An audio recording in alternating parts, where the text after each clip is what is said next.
All right, welcome back, guys. Today we really want to talk about what you should be looking for in an assessment. So there's many different components, but we want to talk about how we do our assessments and what we're going to ask you to look for specifically. So there's going to be like a series that we're going to start kind of head to toe with this entire assessment. And we want you to go step by step through each one of those joints to be able to find different components of each one of the joints that seem to be limiting you or causing you pain. And then we're going to see how exactly do we prioritize that. Yeah, so some of the things you want to be looking for as you're observing your motion, other than what you'll see in your video, is do you feel limited, and what side of the joint do you feel limited on?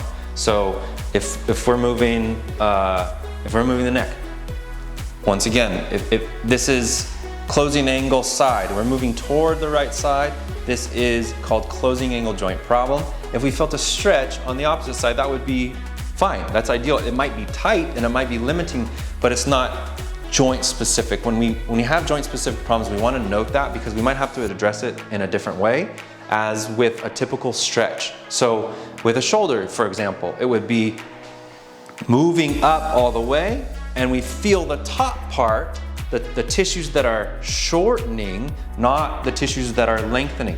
This is probably an architecture issue. It's probably the structures, the head of the humerus and the glenoid fossa of the scapula, they might be bumping up into each other. So we have to address these things a little bit differently than we would just a flexibility or a tissue extensibility problem.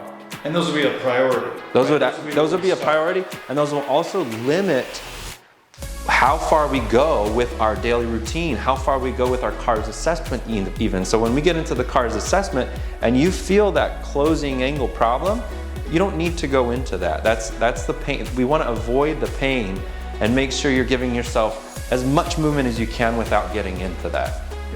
Yeah. And that's the biggest thing is we just want you to understand the difference between working and challenging your capacity in your workspace and working into pain, because that's the last thing we want to do, and we want this to be comfortable, natural movement. And the assessment here is you should never be doing anything that's causing you pain. So we want to just denote these things. We want to take note of them, and then that's going to take us down to more specific interventions that we have with the localized assessments. So as a general, we're going to start head to toe. We're going to see the biggest ones, the ones that stand out the most. The stuff that just says, wow, that does not move at all. And then the rest of the stuff we may say, okay, we're gonna put that on the back burner, and as we have a priority list for our daily work that we're gonna do, as that starts to free up, then we can start to bring some of the other stuff into the equation. So take your time, be patient with yourself, and have a good time. And as always, move free and live well.